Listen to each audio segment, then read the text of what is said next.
This afternoon, let me officially welcome you to this, our inaugural Father's Day Luncheon and Award Ceremony. Some of you might have been asking yourself, why have I been selected, or how this entire thing was birthed? Simple. My CEO called me to organize a program for women, International Women's Day. And so I decided to network with an individual who does things the very best. But after getting some ideas from that person and sharing it with my CEO, we realized that that plan could not have been executed.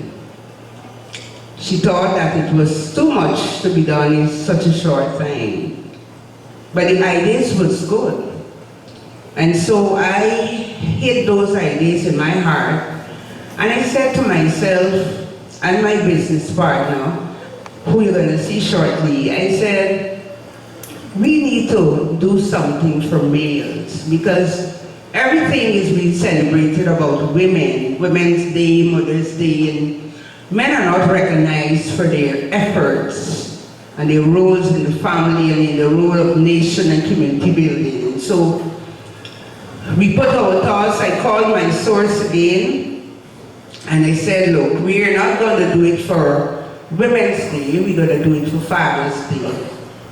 And he came on board, he guided, and here we have. And so today, let's put our hands together as I thank Mr. Foster. One thing I like about him, as long as you have an idea, he's always supportive. And so let's celebrate this man. Let's put our hands together for Mr. Alex Foster, for he was the guiding force behind this. And we know his standards and we try to go beyond. I'm waiting for him to critique the entire program. So, men, we want to celebrate you, those males who would have aided in the development of the town of New Amsterdam. We have not forgotten you. You have been remembered. And we hope that this event will not be the first, but it will be a continuous and annual event where we can celebrate more men. I also would like to applaud our mayor, Mayor Wainwright McIntosh, who came on board as soon as I shared the idea with him, and he said, Ms. June, I will be your patron. And so let's celebrate him today, Mayor Wainwright McIntosh, the mayor of the town of New Amsterdam.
first wish to acknowledge the presence of Mr. Alex Foster,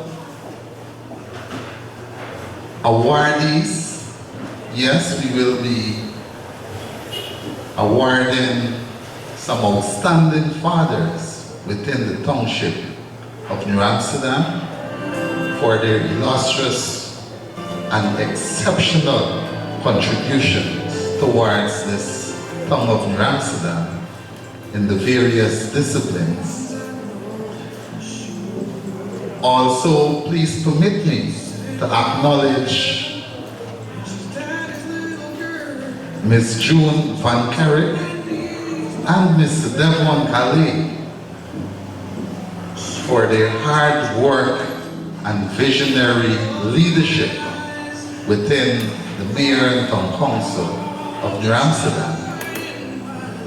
Members of the media, all fathers and expecting fathers, a pleasant afternoon. When I look around,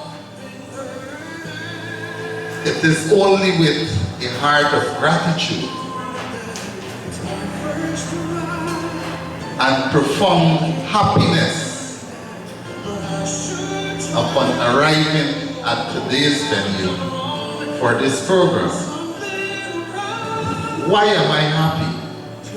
I'm happy because each and every one of you, you're here.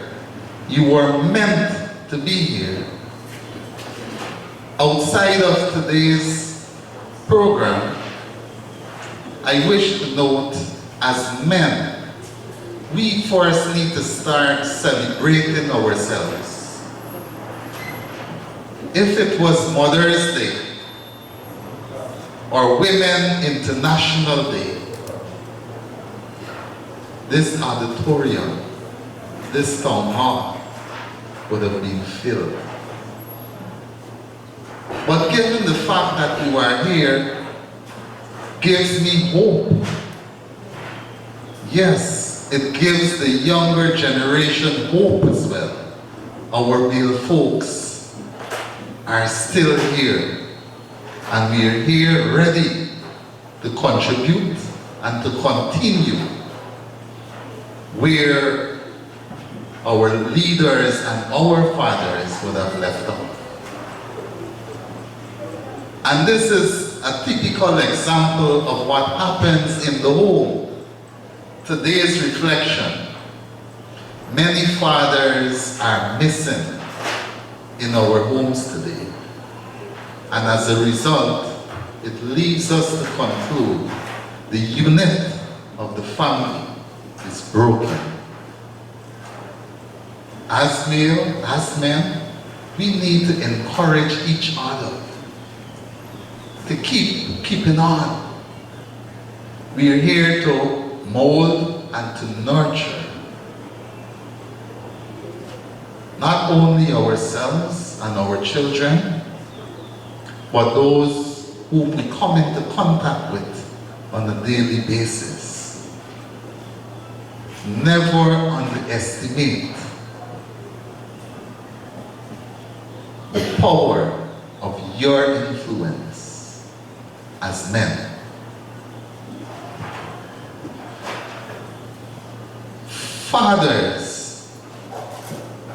Fathers hold an irreplaceable place in the tapestry of family life. Your contributions go beyond the traditional role of financial provider.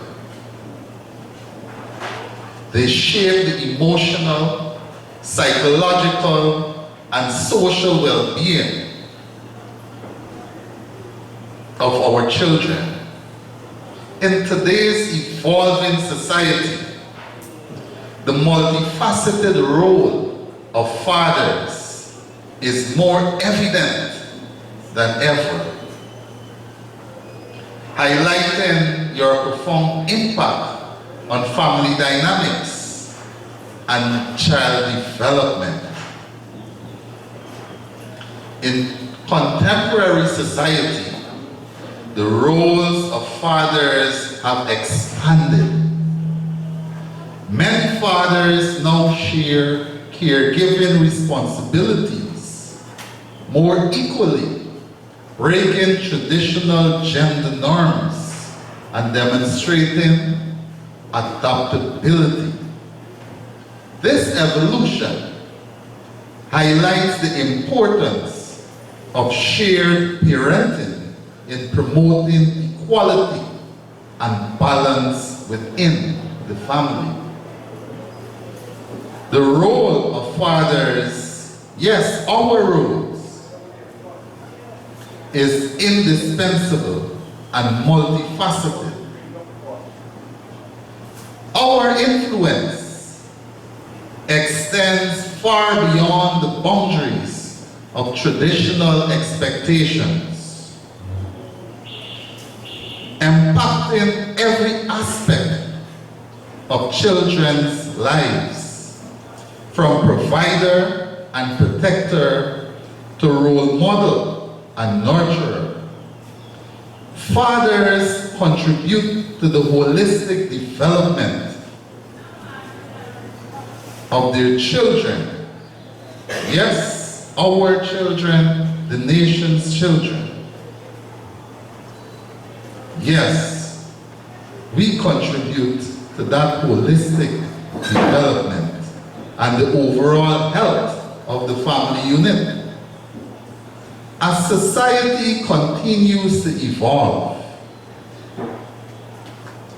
the appreciation and understanding of the diverse roles fathers play will undoubtedly deepen, acknowledging your critical place in the heart of family. I therefore take this opportunity, this special privilege, to wish all fathers throughout the township of New Amsterdam, by extension Guyana, and across the world, a blessed and spirit-filled Father's Day. Yes, fathers, we are the priests in our homes.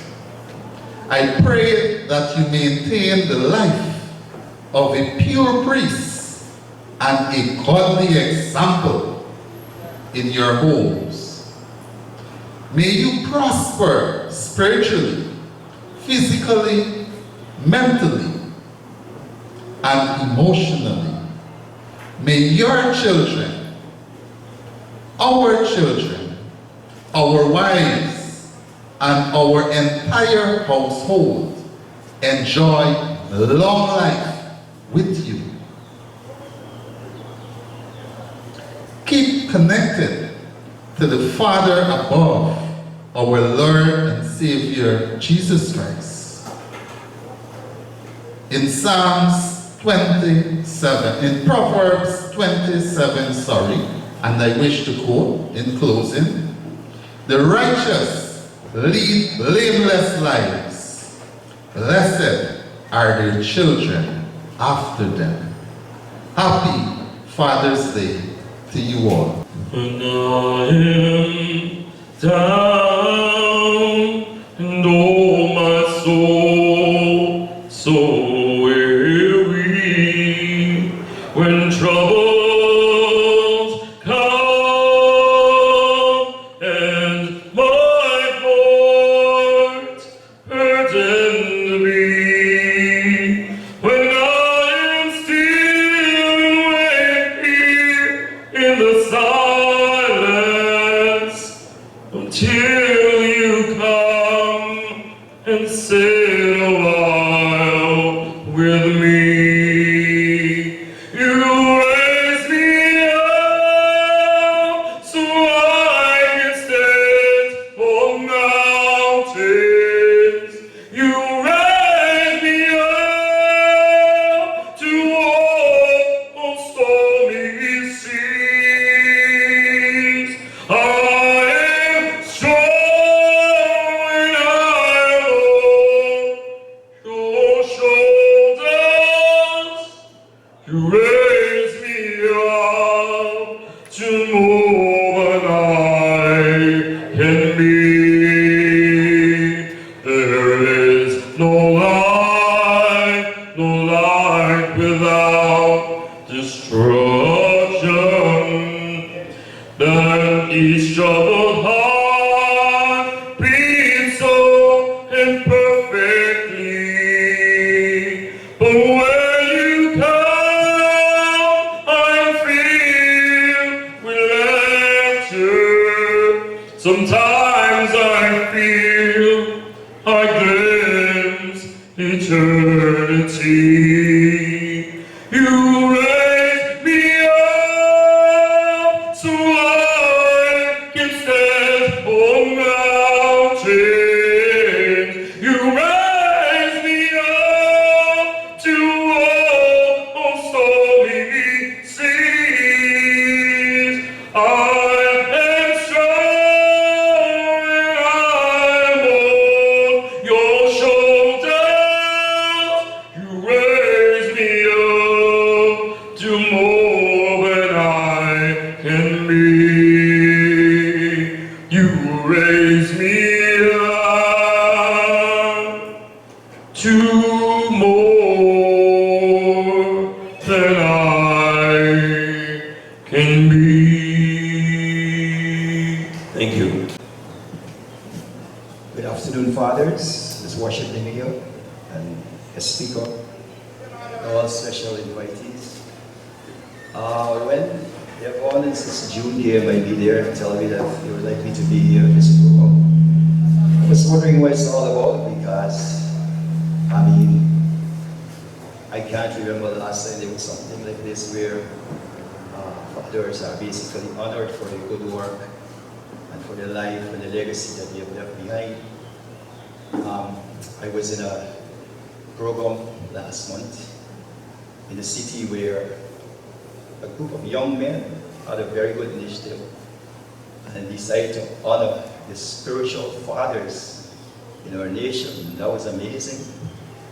And men like Sam Ramphal, John Smith, and some great names like John Cummins and great men who God raised up over the years and who blazed the trail in the 50s and in the 60s. They came back and they were honored, and those men were really touched. So I laud Devon and the mayor and everybody who was a visionary behind this program. And I'm glad to see you fathers here. It's a wonderful thing to be a father. I'm also a father. But I'm a bit nervous because there are many fathers here who are above my age. So the question is, what can I tell you about the marriage vow? And God has been good. And so today, in our society, much emphasis is made on what we call secular leadership. And, it's all about names and titles and degrees and achievements and all these things. But we forget the importance of godly leadership. And because of that God has been left out of the society and the family, we have a breakdown today in our family life and hence in our society. Let's look at it in the beginning, who? God, right? I'm going to have a little conversation with you. In the beginning, God, right? God created the heaven and earth. What was it out form and void, the darkness was going to be as a day. God said, let there be light. Here was light. Okay, forming it. Then we had animal life, a plant life, marine life, and then last of all, who God made? Man. Right? So, where does man fall? Man comes with all his whole aspect of leadership. Adam saw his wife Eve, they started a family, and so many things started to happen.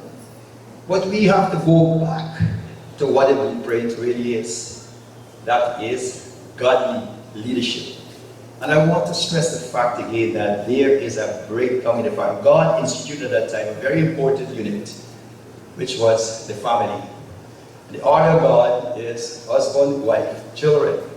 Husband, love your wives. Wives, submit yourself to your own husband. There's another part of it that we fail to acknowledge as we get back to Ephesians 5. The scripture also says, submit yourselves one to the other. Right? So between husband and wife, or there, it's not a 50-50. It's a 100% deposit. I want to make a strong statement here, and if you want to ask me about it after the session, is finished, you can leave the end of this. A statement which says, any man who is successfully married is a successful man, even if he fails to succeed in every other thing. Let me repeat myself. Any man who is successfully married is a successful man, even if he fails to succeed in every other thing. And any man who is not successfully married is not a successful man, even if he succeeds in every other thing. I laud you, fathers, especially those of you of the generation before me. I am a third generation man. I am grateful to God for my father who stays on the floor. And coming out of the Bobbish River, I thank God for him many times because he played his leadership role. He supported me. I happened to be one of the 4 students to come out of the Bobbish River to go to high school.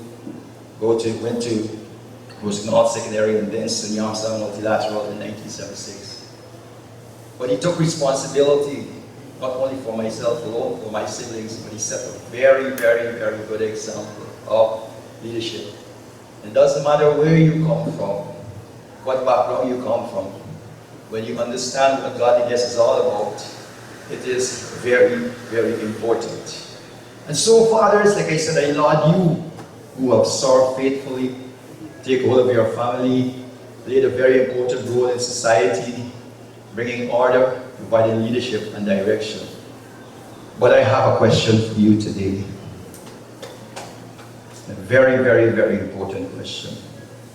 What have you left behind? Can anybody answer me? I would have liked to hear something from the father who is above my age. That's why I said I'm a bit nervous, because I know I'm speaking to big men here too as well.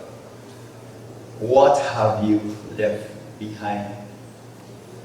The second generation or the third generation can look and say, that man was a good father. That man set a very good example of leadership. That man took responsibility for his children's education. That man had a very good family life. That man was faithful to his wife. He served his wife faithfully. That man has been a very good example in leadership. Can we find such a person here in our midst today? Well, silence tells me a lot of things here today.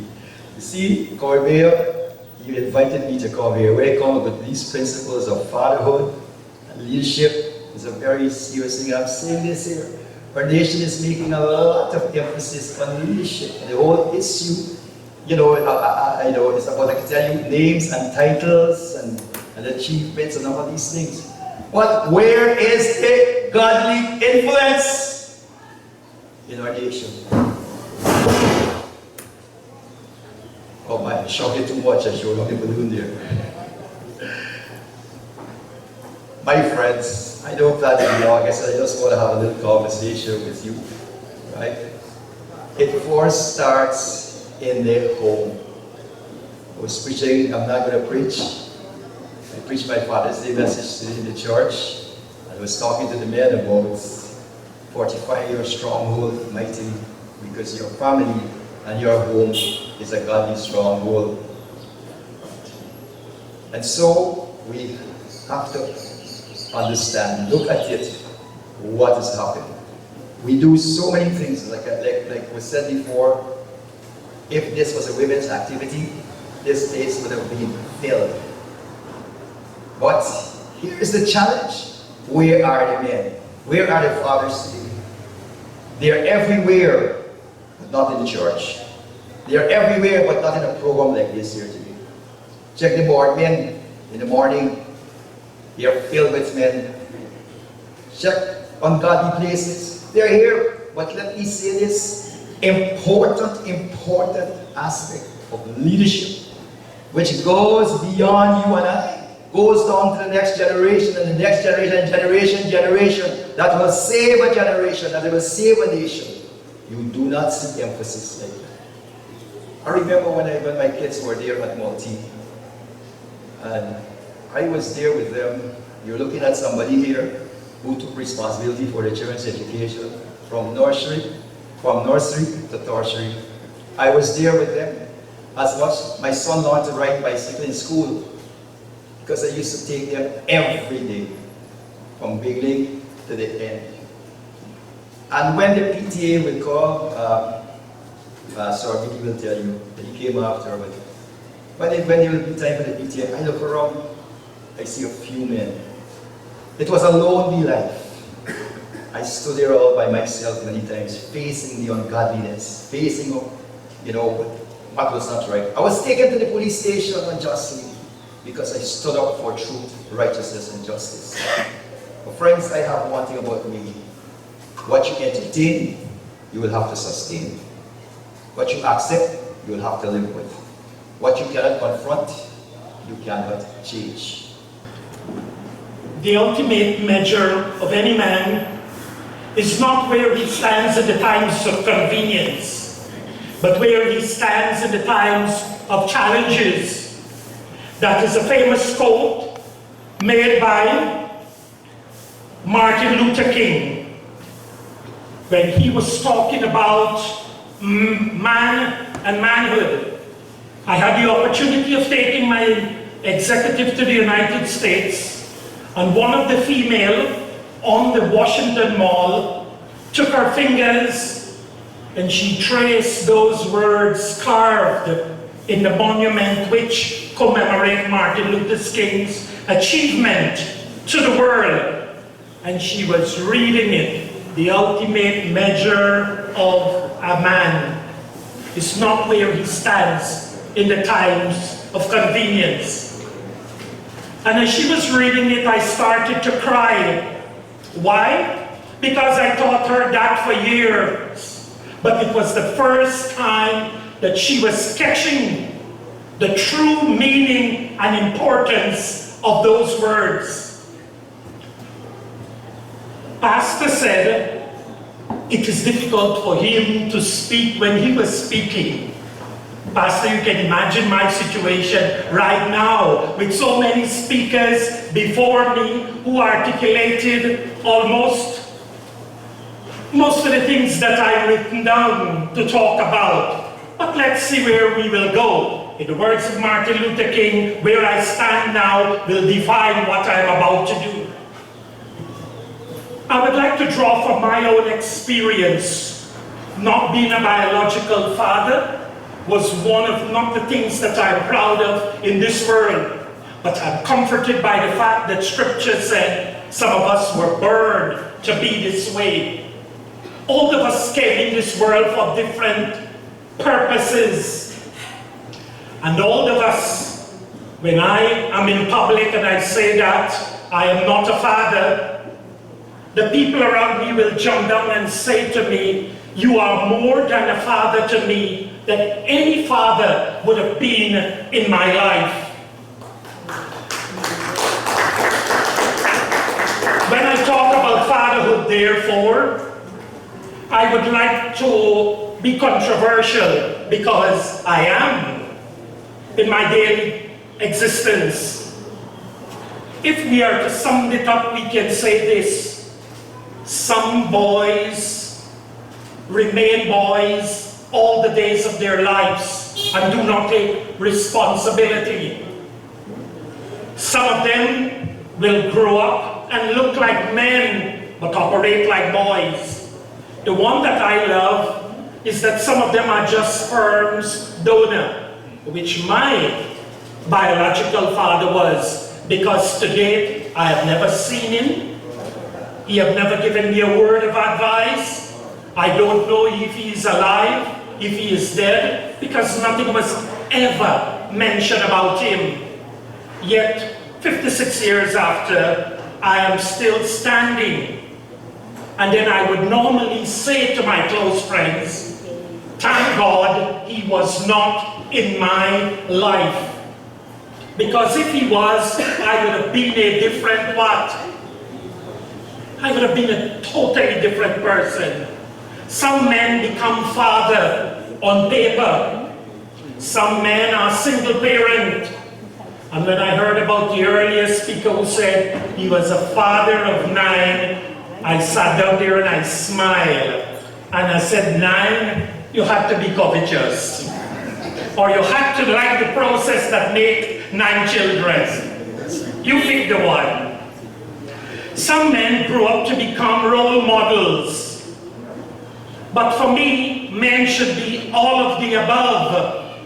And more than that, we should be everything our children wants us to be in different times of their life. An African proverb rightly said, it takes a village to raise a child. Let me repeat that back in case you didn't get it. It takes a village to raise a child. And when we lament about the conduct of young men in our community, sometimes I do not blame them. Why? They no longer have role models. They no longer have people that they can look up to. They no longer have men in their life that is going to provide them a template, a direction of where to go. Because fatherhood and manhood do not come with a manual. If it came with a manual, it would have been one of the books that sold in numbers like the Bible sells. But manual for manhood have to be made up because every situation is different. I am a firm believer in my everyday existence that in a little prayer from Mother Teresa that goes like this: God have no hands in this world but my hands. God have no feet in this world but my feet. God have no eyes in this world but my eyes. God have no body in this world but my body. And then I shake up that prayer a little to say this on an occasion like this today. In our world today, in the absence of proper, effective, mature, sustainable, and outstanding role models, we have to be reminded on a daily basis that God do not have no eyes in this world but ours. And every day He needs to borrow those eyes to see the reality that we are living in. God have no feet in this world but ours to walk on Guy's Avenue and all over that we consider bad. Sometimes we focus so much on our Guy's Avenue in the New Amsterdam area, we forget to look at our own home and environment. All of us, old people have a saying, those who live in glass house should not throw stone. My best friend put it in an X-ray Panay from Panay's Pharmacy in Rose Hall. If those who give advice can take it, this world will be a different place. And there is nobody like men who loves to give advice. But many of them do not take it. God have no heart in this world but our heart. So God can only feel the burden, shortcomings, and challenges of all those who cry to Him for help through using our hearts on a daily basis. God have no body in this world but our body to feel the daily battles, the daily hitting, that we will receive, I need help. And to sum up all of that, or to make it short in the interest of time, will be to say this: only when we as human beings and as men, our hearts are moved with compassion because of what our eyes see, what our heart feels, and who we are, that old people would normally say, again, I grew up with a grandmother, and this is what she said: God do not comes, but he, oh man, so 3/4 am older than me, so be sure. I know God do not come, but he what? Yes. He sends. But how he sends? He no longer drops manna from heaven. He uses me. He uses all of us on a daily basis to send. That's why, if a day passes and you do not hear something to the extent that people would say to you, the Lord never comes, but he sends. Answer this question in your personal moment. How often have I heard the phrase, God do not come, but he sends? It should be a privilege for all of us to hear that every day. Because when people pray to God in their hours of need, including your family and your children, he do not come himself to look them, but he uses us. He sends us. So on a daily basis, when we are overworked and we are tired and we don't know what to do, we sing it at funerals. I am weak, but thou art strong. Because there is a creature that we would like to refer to, a supreme being that we refer to as God, who takes over when we have tried everything else. I personally, as June said, she must get your information from Google, because I was studying what she's going to say about me now. I grew up without a father. I can't sit down and watch no movie that the father will fight for his son. I will be crying all the time, studying why my father did not fight for me. But like other young men who took that to heart and refused to live their life because they continuously blamed their father, I had an incredible grandmother who said that the Lord giveth and he hath taken away. May his name be praised forever. And she always said, God do not make God do not make mistakes. So if your father is not in your life, it is because God wants it to be so. In the absence of my father, I became compassionate. Because of the absence of my father, I understand when my grandmother used to tell us, boys don't cry. Boys have seed. But do not allow it to become gaudy, because we will cut it out.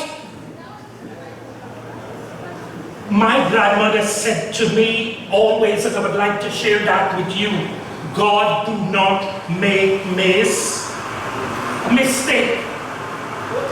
Today, I remember the days coming to New Amsterdam to collect money with my brother Hilbert and my mother at Guyana Rivers in New Amsterdam. New Amsterdam helped to shape my early years. Hilbert father, former Minister of Trade, Hilbert Spence, used to be the manager of Guyana Rivers. And we used to be coming collecting money every month. And it was a shameful experience for us. In those days, bastards, outside children, were a terrible thing. And he and his wife used to live upstairs, Billy opposite yard here at the shop. Dollar store, or what you call it.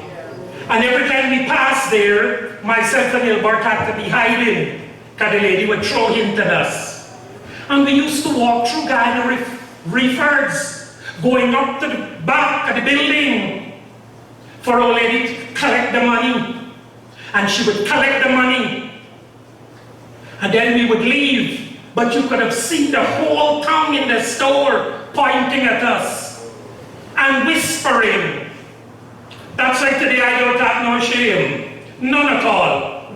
Because my grandmother said, God, do not make mistake. Every time we walked through Guyana, reefers in those days, God was helping us to be stronger, to understand who we were and who we are going to become, and should not repeat the same mistake. And I will watch when Gilbert's father give my mother that money.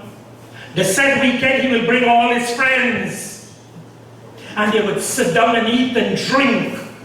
And when she finished, she would put us to sit down and ask us what we need. And we would give her that list, and she would say, price that list. This is the money that I have. These are the things that you want me to do. If you can tell me how it can be done, I will do it, or I'll have to go and do wrong things. Mommy, don't go and do wrong things. We are going to work and do without things. And we did without many things. And those days helped to shape who I am today. In the absence of the male in the house, my grandmother became the man that was never present in my life. And my achievements today is owed to a grandmother and a mother who took up responsibility of men. All the speakers before me, including myself, despite of what we are going to tell you, it will all boil down to the fact that the male species have lost its way.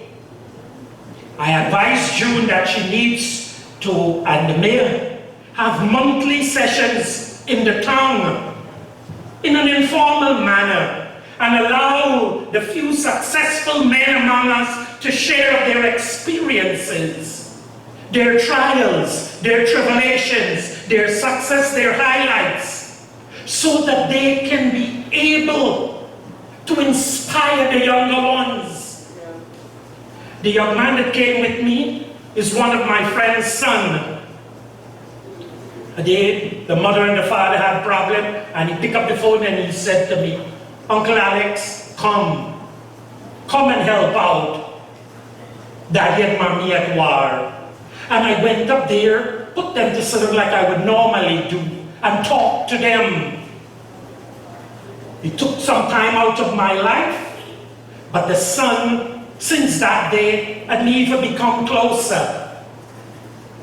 He had a very good father, but the father was not taught the way how to deal with problems in his life. So how can he teach the son?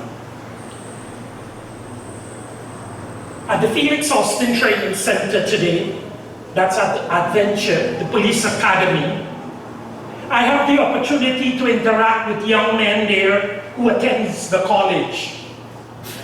Right now, as I'm speaking to you, there are 60 young men at the college, all of them from Essequibo.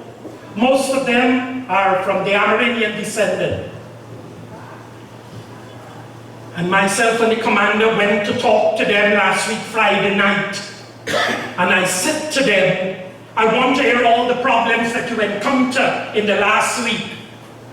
And all the boys came forward and said, wonderful, excellent, no complaint, unbelievable, a meet hereof. Those were young men because they came from the interior, settled for little.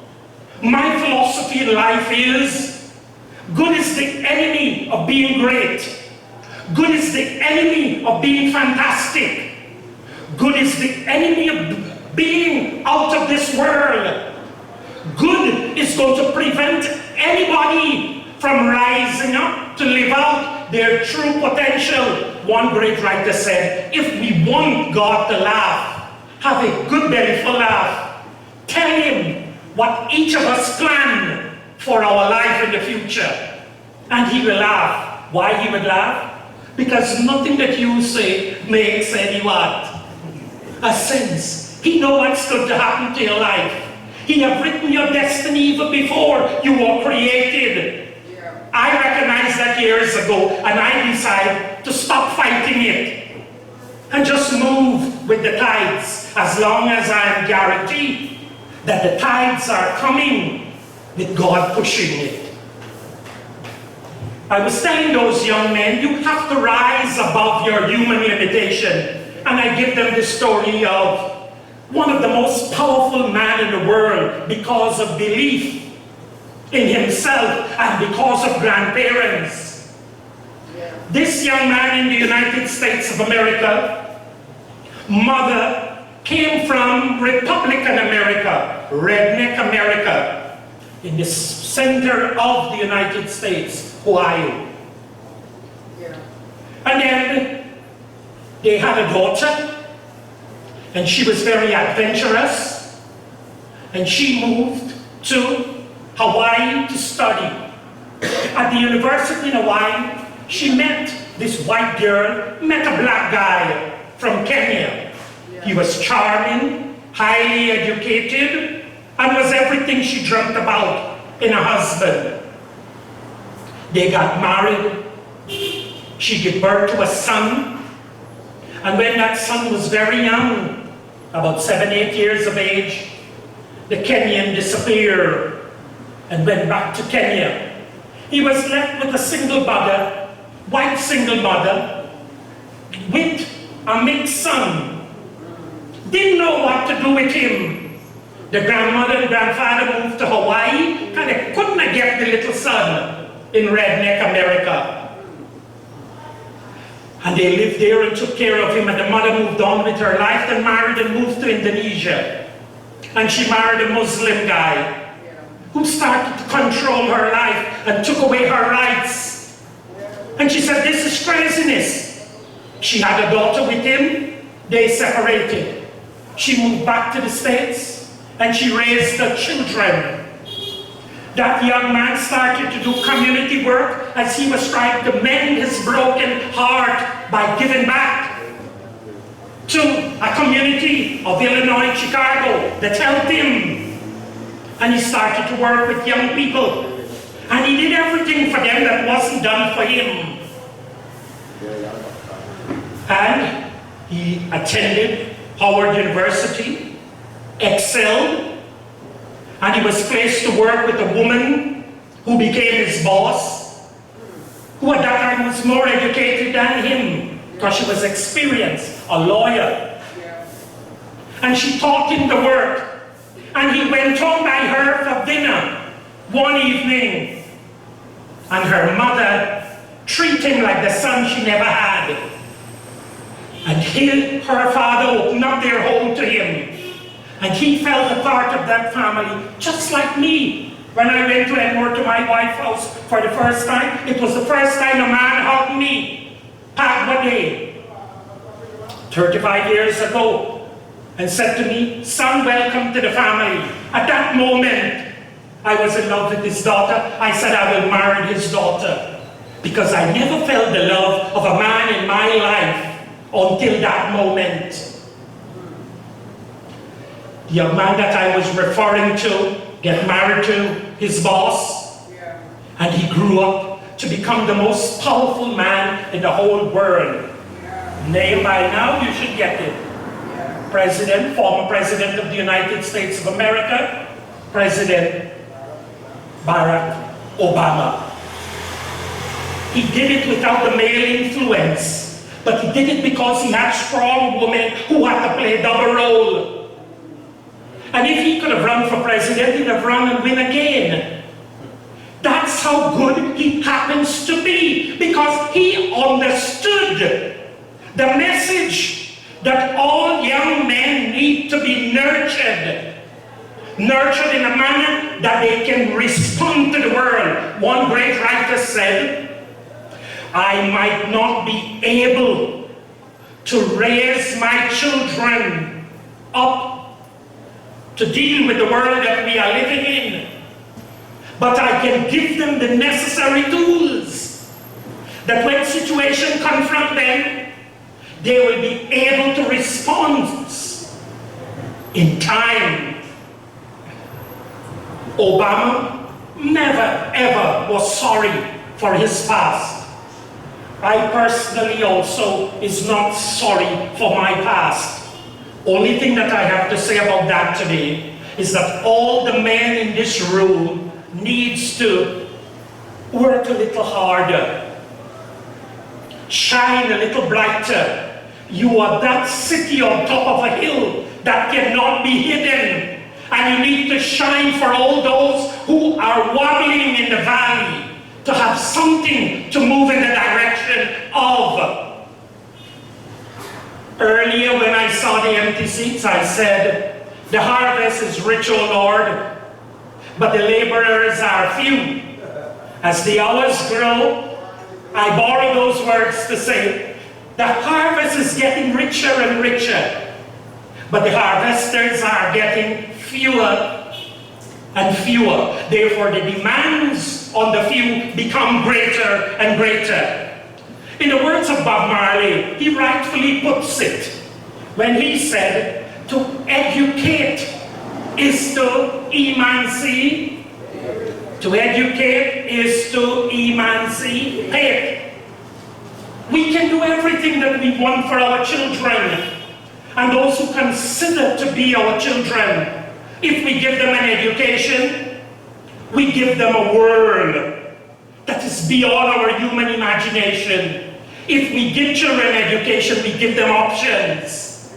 You take away education. I was traveling a day in a car, and they wrote an Islam statement in the car, and it goes like this: if you believe education is expensive, try ignorance. There are many young men who today wants to change. We were having a male responsibility workshop some time ago, and 5 boys from Fiery said, Mr. Foster, we came here because of you. Don't fight us. This is what they said that changed my life that day.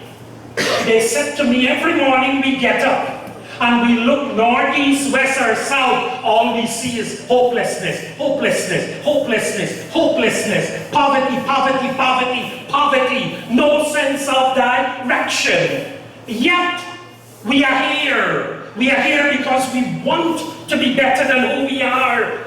Only problem is, we don't know how. Can you teach us how? I am saying that to you today as males.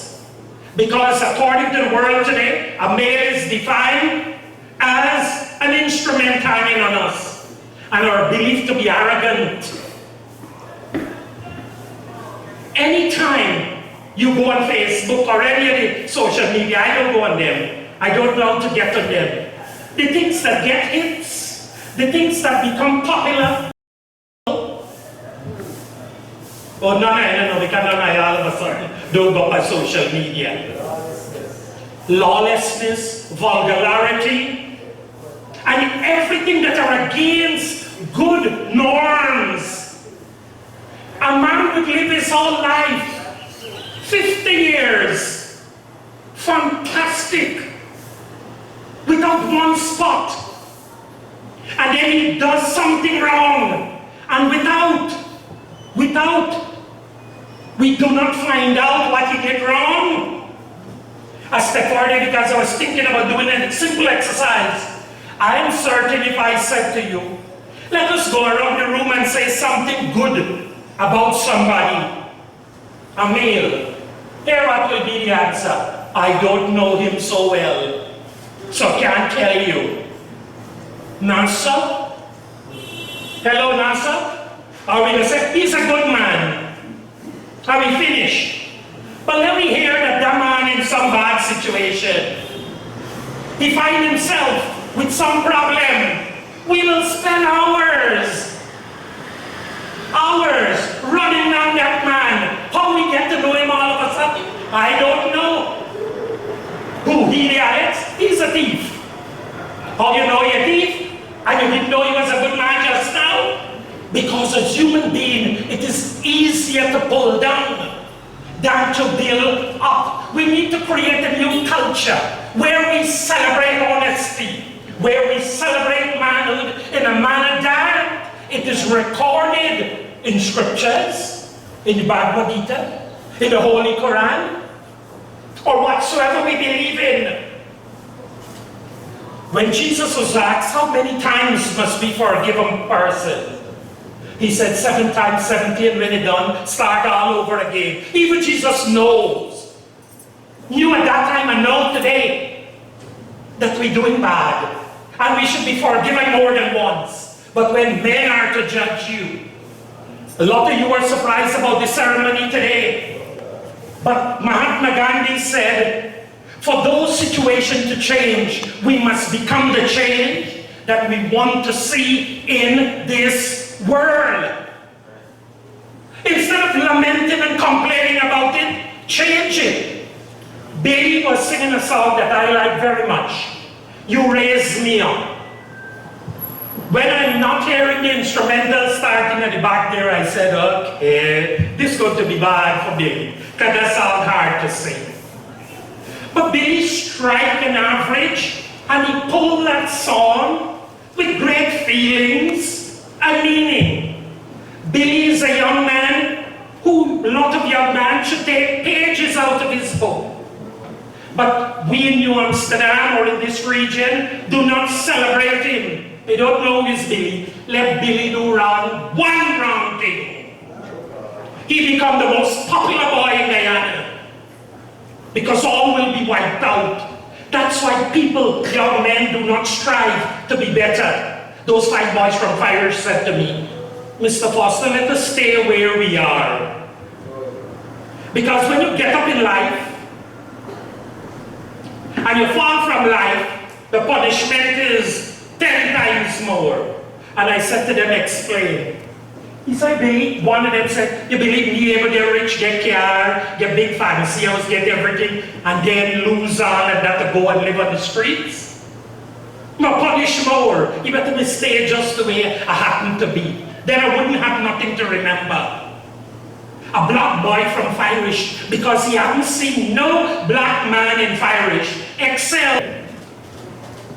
Hypocrites. Hypocrites. Hell gonna be packed. Hell gonna be packed. I want to go down to hell to see some of my friends. If I am going there, I would want to go and see you go in. I told my priest today, on the day of judgment, I go wait until he go in. Can piss me off about something. As I go stand up and see where you go in. Because I go get a big laugh. Let us all move to live our lives. Look, Bob Marley, give us some beautiful words to educate us, to emancipate. I used that in 1999 when I became one of the 60 most outstanding young people in the world. And I said to them, only problem, he didn't take his own advice. He died at the age of 36 from drugs complications. And not taking medication, he could have been alive today. And give us some of the gifts that have been entrusted to him. Any fool can criticize. Any fool can condemn. Any fool can complain. But it takes a man who is well-grounded and rooted to make a difference. In the words of Martin Luther King again, he said, not everyone can be famous. Like I said to the boys last Friday, only one of you going to become commissioner of police. Because I hope they don't give it up so quickly. By then you're going to be out of the force. So stop with the bullshit of believing that all of y'all are going to become commissioner of what? Police. What you should stick with is these words. Not everyone can be famous, but everyone can be great.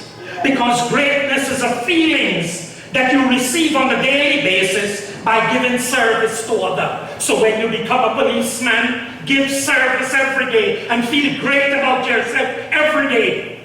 And every day as you roll that into a snowball, your greatness will shine before all to see.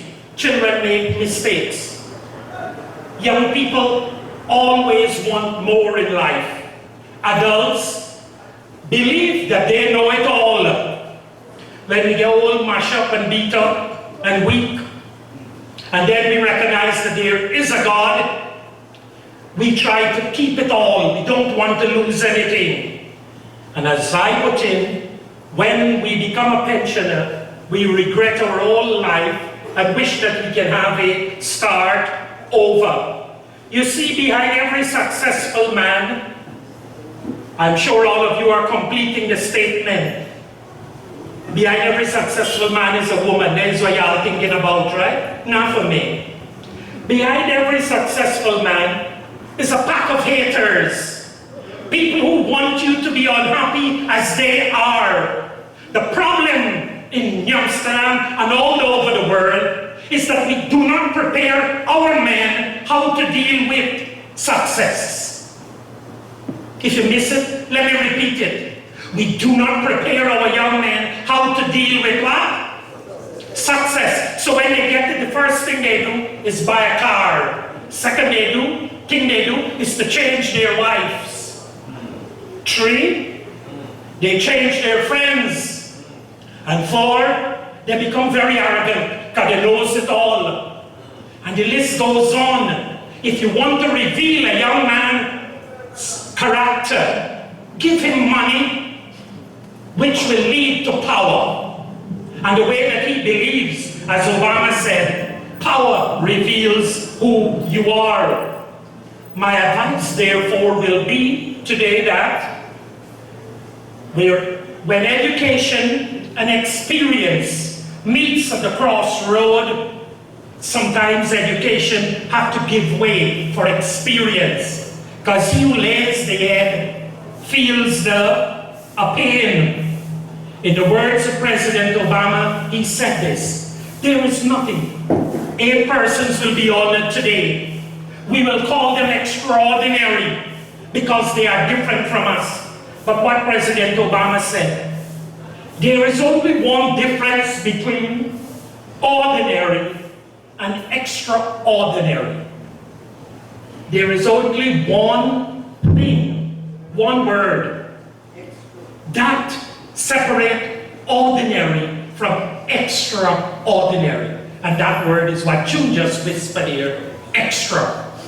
Let us therefore put in the extra to become extraordinary, knowing that in the process, God hath no hands in this world, but ours, to reach out and make this world extraordinary. For good times, my dear brothers, do not last. What lasts? Tough men. Men who are committed will last. If you ask me what were my problem last week, I forget about them. Because I'm tough, I'm still here, and those problems are no longer. I have new ones to deal with. Fatherhood, therefore,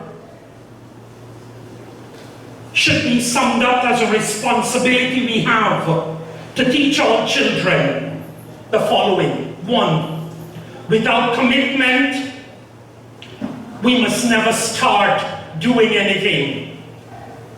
Because without consistency, we cannot finish. One great writer said, the rocks of Gibraltar do not disintegrate because of the mighty force of the sea and the ocean. It disintegrates because of consistently, every 4 hours, a high tide will come and hit the rocks. Men, therefore, should have that consistency to chip away at all the deficiency in this world. And instead of finding the faults of the young men in our community, we spend so many time looking after the girls, taking out the boys, send them to work, paying less attention to their education, and then we complain that they're behaving bad. We treat the girl differently from we treat the son. And then you know what's happened? You have a daughter who becomes a lawyer, a doctor, a millionaire in her own rights. And when she's looking for a husband, Since we didn't invest in them, since we didn't train them properly, who she have to go and get married to? Oh, how I don't know these things, man? How I don't know these things? She have to go and marry the Lagabadu. She has to go and marry the Lagabadu because there are few good men. Or pressure they sit down looking at it. They ask, where are the good men? And the lady jump up and say, y'all don't know? Y'all don't know where the good men are? Half of them they're jail. The other half don't want women. Because they don't want responsibilities. And they don't want to make the decisions in life. And there are more women in this world than men. So that's like sometimes women that share the men. And when you come to good men, they have a deficit. We will always remain poor in that department. And poor for me means passing over opportunity repeatedly. Passing, over, opportunity, and R repeatedly. Let us stop passing over opportunities repeatedly and stop being poor in the department of raising men. There are two types of men that we can raise in this world that today the world is affected by. Number one, those who make the news. And what the other one? There are two types of men that we can raise. Those who make the news and those who sit down all day on social media reading about the news and talking about it. Let us bring more men into making the what? News arena. When I mean news, I mean vulgar behavior. Intellectually, let us spur men to greater heights. Next, if you want to fly, you have to get away of somewhat. Somewhat, if you want to fly. When a plane is going up, what does do? Hello? If you're going into in a small plane and you go up, what does do? Show off some weight. If you want to fly, then you must throw off some weight. Another writer said, every beautiful building that we put up in this world, we have to set up scaffolds. And friends are like scaffolds. They are useful for some time in our life. Some of us hold on to some no good friends who pull us down all the time. You have to dismantle them if they are not going to change, because you are not going to live forever. And when you dismantle them, only then can you reveal the magnificence, the beauty of the structure that was created because of the help of the scaffold. We all have a role to play. To argue with someone who has no reasoning, my grandmother does normally say, is to become a fool. Because to win a fool, you really have to get what? Foolish. Change some of the friends that you have, or increase your friend base if you want to be loyal to them. Always let them know the truth. I'm going to leave you with these. Lean on me when you're not strong. All children are supposed to say that about the men in this room and all other men who they come into. So I summed it up in 6 lessons that I would like to leave. Number 1, I said it earlier. We cannot prepare our children for the world because we do not know the world that our children will be inheriting. But we can prepare right now our children with the mindset, the ability, the conscience, the education that they need to respond to any given situation. In the words of Oprah Winfrey, there is nothing like success. Success is when preparation meets opportunity. Let us therefore prepare our children so that when opportunity comes to them, they will be willing to grasp at it. Number 2, opportunity knocks at our door every day and are before us every day of our lives. But opportunity have never been known to turn the doors of our life, the doorknobs in our life, and walk in and say, "Here again." You know, if God is to answer some of our prayer, we're going to die receiving it. Because somebody wanted a new house, and you want it drop in your lap. God should drop it down from heavenly land in your lap. You'll be pain and dead. Dead. Number 3, in order to succeed, your desire for success should be greater than your fear of failing. June and her partner, and all those who put together today's activity, should not see today as a failure. They should see it as a victory in the correct direction. Because success is not the speed that you travel at, it's the direction that you are going. This year, therefore, is a beginning. If life should be defined as a racing event, Miss June, every race should be a relay, where all of us have to work with each other. The only way you can win a relay race is that every leg of the race is run the fastest. So if you're the last runner, and the other 3 legs run badly, you cannot have a good edge of winning.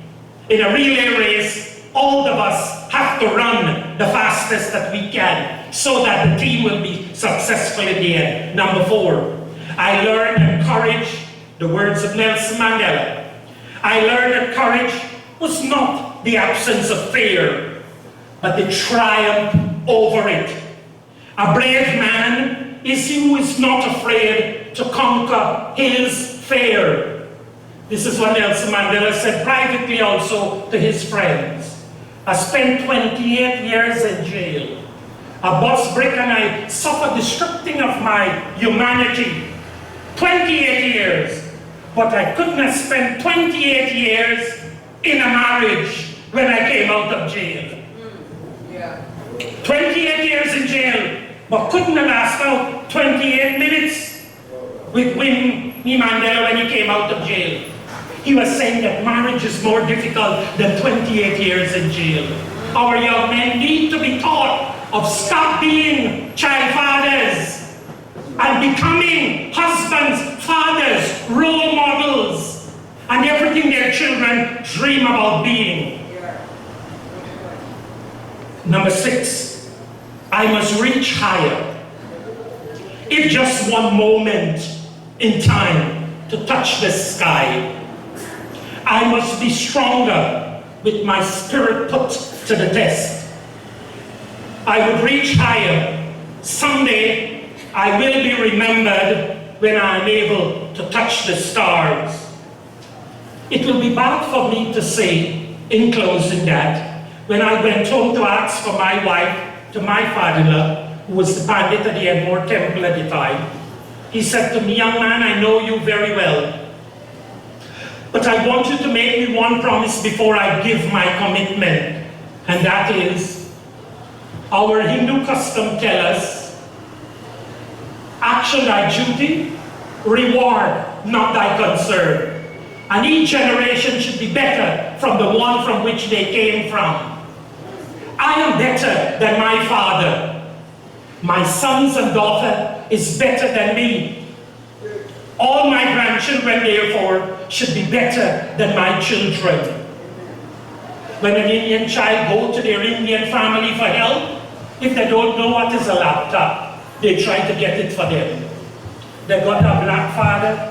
Black father with to go down 250 years of history. You want a laptop? Me never had a laptop. Me go to school with slate. Me write to school, me walk to school, all the punishment, he got list. Not for remembering that the child didn't ask to come into this world. Our culture, our way of life shape who we are. For black families, and black I know, we need to start reviving our family structure. We need to start reviving our family life. And it's only going to get worse. First, I used to cuss the black people and tell them, why you don't behave like the Indians? Today, you don't know what the biggest sport is. So I didn't know these things. Kindness don't go nowhere. The family structure is being broken down. And if we can start to fix that, ladies and gentlemen, I know that today's activity will be the spur, the tickling motion that make us move from soul music, dancing in our life, to soca, high pace and fast. I would like to congratulate the organizers. Junior said I wanted to critic, but now that I might as be critical. You and your team have done a wonderful job. Let's put our hands together for them to bring us together. And when we do critique what we learned from today, we are going to correct next year until we get it right, leaving a model for others to follow. I would like to thank all the men, especially those who will be honored today. Congratulations, and you continue to shine so that other young men who are living in the valley can draw light from you, strength from you, and can say at the end of the day, God never comes, but He sends. I thank you.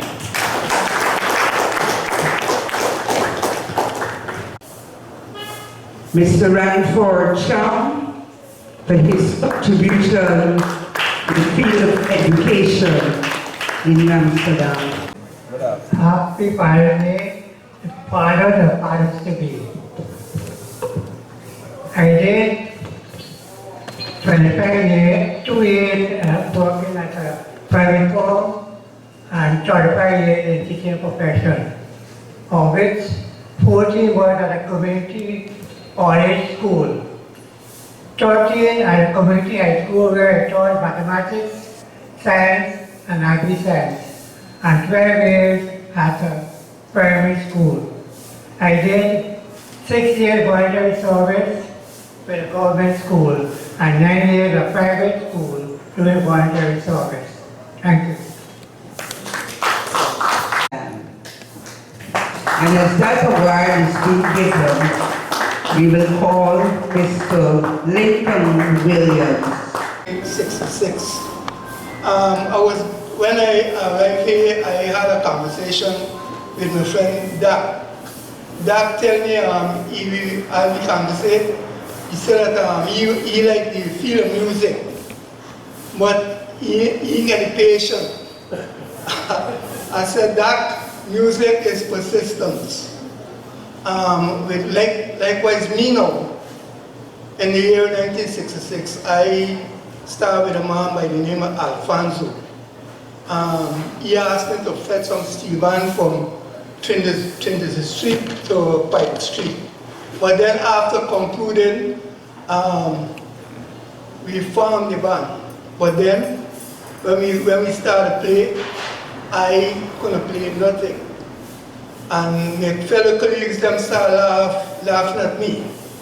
And then afterward, I asked myself, God, oh, I can't play, and I bring them in this and then get rid of me. And after then, I actually started going deep into it. And eventually, I turned the men them were laughing at me, the teacher. And after that, I elevated to the army, and I take over the army band. And I served up to 1988, and then come back, and then we formed the Kofona band. And it was 2010 up to now. So we are still proceeding training them, and as far as I can go, up to now. I thank you.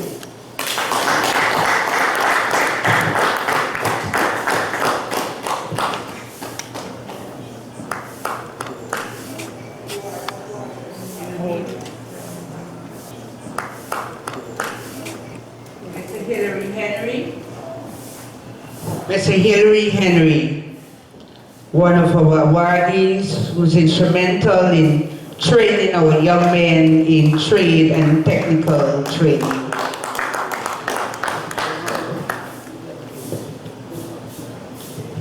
Good afternoon, fathers. I'm from the Henry's Workshop. Right, first beginning, my grandfather, and then my father, then me, trained them children for a long time. All right, and we trained for the SIMA, IDB, which uses proton culture, and everybody who wants to learn, we give her our expertise, right? That's what we did all the years. That's what we do for now, buddy. Thank you. We'll call retired Superintendent of Police, Mr. Gary McAllister. Blessings of fatherhood. I am Gary McAllister. I was born in New Amsterdam, Belize. My father, Archibald McAllister, and my grandfather, the late John McAllister, known as Brother Mac, formerly of 48 Stanleytown, New Amsterdam, Belize. Presently, I'm living in Liverpool Village Court in Belize. My area of service, I was a policeman for over 31 years, 30 of which I was a detective, a feat rarely achieved by any policeman. 16 of those 31 years I spent in New Amsterdam and its boundaries. I can recall vividly in 2016, while serving in Bartica, I was hastily transferred to New Amsterdam due to the fact that there was a rising crime in Belize. Within the space of 3 months, with my leadership and that of some dedicated detectives, you are able to bring Belize back to its usual peaceful and tranquil state. Additionally, I'm trained in the field of social work, and I would have contributed significantly in that area. So, ladies, gentlemen, I'm a born New Amsterdam. Thank you. Thank you. Let me now invite Dr. Suknanan, Dr. Narendra Suknanan, as he come and accept his award. I recall being one of his patients many, many years ago. It was in 1994 when I had a stillbirth delivery. And trust me, he's very skilled at it. I was successful, though I lost my child. And he told me to, he said, when he did the scan, he said, this baby is going to give you some problems. You're going to spend a lot of money if this child comes out alive. And God would have answered the prayer. Unfortunately, that child died, but I was delivered safely in his hand. Dr. Suknanan. Congratulations for surviving my what to say? My punishments I gave to you.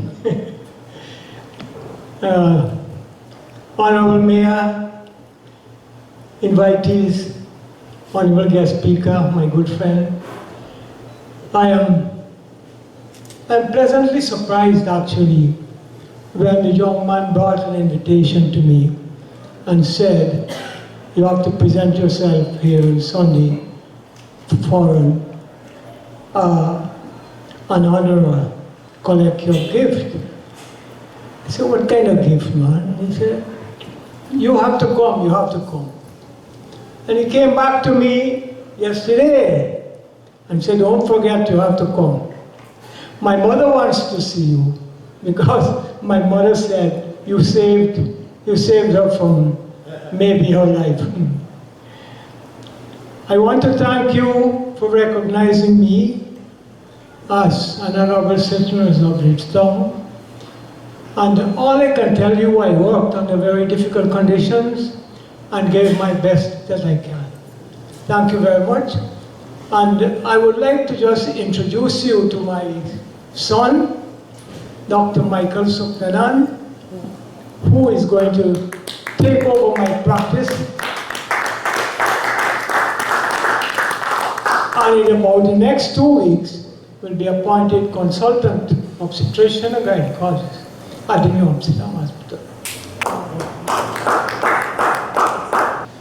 Now this award is a posthumous award for someone who has contributed greatly to community television in our town of New Amsterdam. And this award goes to David Theophilus Rambran for his contribution to the birth of community television. That's the Dave television station, the pioneer of it. And so we want to introduce or invite his son to come and accept this award, though posthumously, but yet we have recognized his work in this town of New Amsterdam.